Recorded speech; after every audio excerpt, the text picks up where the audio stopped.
मुख्यमंत्री महोदय आपल्याशी बोलतायत. हा, बोला. एकच मिनिट, एक मिनिट. हा चालेल. हा बोला ना सर. हा चालेल. हॅलो. हा हॅलो. हा तुमचा काय विषय होता हो? सर ते लग्नासाठी वडिलांनी एका सावकाराकडून 10 लाख रुपये घेतले होते. हा तर हा त्यांनी स्थळ आणलं होतं. ते म्हणले मुलगा हे छान आहे म्हणले, तुम्ही हा देऊ शकतात म्हणले तिथं. तर मग आमच्या घरच्यांनी सगळ्यांनी चौकशी केली, तिथं सगळे म्हणले चांगलं हे. तर मग नंतर त्या सावकारांनी काय केलं, आमच्या वडिलांना म्हणले 10 लाख रुपये धरा, तुम्हाला लग्नाला पैसे नाहीत आणि मुलीचं लग्न लावून द्या. हा हा, तर मग मुलीचं लग्न लावून दिलं, हे केलं. आणि त्यांनी मग म्हणले की पैसे तुमचे असे भेट नाही, तुम्ही रान द्या लिहून आम्हाला. तर मग वडिलांनी 2 एकर रान लिहून दिलं त्यांना. कधीची गोष्ट आहे?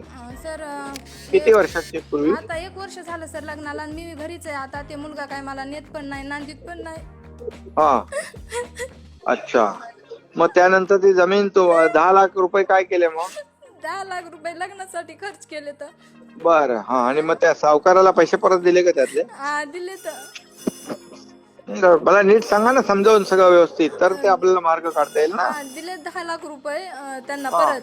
ते म्हणते आता तुमची जमीन काही मी देत नाही परत, हा तुमचे 10 लाख रुपये राहू द्या म्हणते त्यांना. मग तसं कसं होणार आहे सर? एक तर माझं वाटोळं केलं तर केलं मी. नाही, जमीन किती आहे? ती जमीन किती आहे? 2 एकर. तिची आता किंमत किती आहे सध्या? काय माहित नाही सर मला तेवढं. बरं, मग आता तुम्ही 10 लाख रुपये त्यांना जे आहेत ते तुम्ही कर्ज घेतलं बरोबर, हा आणि ते 10 लाखाच्या पोटी त्यांनी 2 एकर जमीन तुमची नावावर केली नाही ना अजून? केली ना सर, नाव केली. अच्छा, नावावर म्हणजे सह्या तुमच्या वडिलांनी केल्या? हा असं ते काय म्हणले, घ्या म्हणले, तुम्हाला लग्न मुलाचा स्थळ चांगला आहे म्हणले, मुलगा आहे, आणि तुम्ही म्हणले पैसे देतो म्हणले मी तुम्हाला. तर ते म्हणले आधी ठीक आहे म्हणले, राहू द्या मुलीचं लग्न हे, आणि पुन्हा नंतर म्हणले तुमची 2 एकर जमीन नावची द्या ना करून, नाही तर मग पैसे हे करा, द्या आमचे परत. मग अचानक वडील कुठून पैसे आणते? हा म्हणजे आता त्यांनी तुम्ही जे पैसे 10 लाख घेतले ते मागतायत ते बरोबर? हा नाही सर, ते दिलेत पैसे आम्ही, फक्त जमिनीची रजिस्ट्री सोडून देत नाहीत आम्हाला परत. पण 10 लाख तुम्ही परत केले त्यांना? हा परत केलेत, 1 महिना झालं. पूर्ण पैसे परत केले 10 लाख? हा 10 लाख रुपये परत केलेत, कारण माझं इकडं वाटोळं केलं त्यांनी.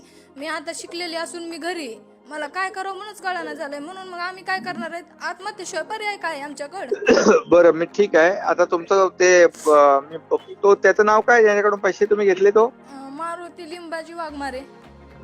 मारुती? हा लिंबाजी वाघमारे, आणि त्यांच्या मुलाच्या नावानं जमीन केलेली आहे ह्यांनी, गणेश मारुती वाघमारे.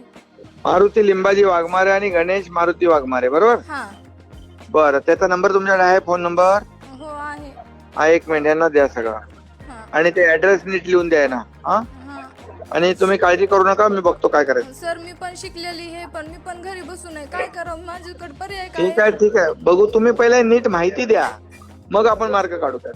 हा हा, मार्ग काढू. ओके, हो ना, तुमची हे माहिती द्या. हो हो चालते. 1 मिनिट, त्याचा नंबर द्या, त्याचा ऍड्रेस द्या, तो कुठलं गाव आहे ते, त्याचा तालुका, जिल्हा, तुमच्याच गावातला आहे का तो? हा आमच्याच गावातले. हा, मग द्या, डिटेल द्या. हो ना, मग मी काय करायचं आता सर? तुम्ही ते डिटेल पहिलं द्या ना, तुम्हाला सांगतोय ते काम पहिलं करा, त्यातून मार्ग आपण काढू. हा बरोबर चालते. ठीक आहे. हा घेतो. हॅलो. हा मॅडम, त्या समोरच्या माणसाचं नाव सांगा मला. मारुती लिंबाजी वाघमारे. वाघमारे. आणि दुसरा? Ganesh Maruti. Hello. Ganesh Maruti Waghmare. Hello. Hello hello. Hello हा बोला. हॅलो. हा बोला ना. गणेश मारुती वाघमारे. मारुती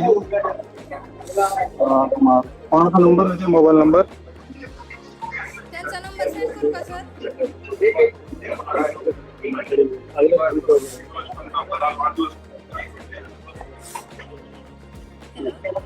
मोबाईल नंबर आहे का कोणाचा? हा ते वाघमारे मारुती नाही का, त्यांचा आहे.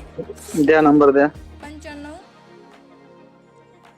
95 27 27 60 60. हा ओके, ठीक आहे. तुम्हाला कॉन्टॅक्ट करू आम्ही परत. ठीक आहे. हा चालतंय. ओके.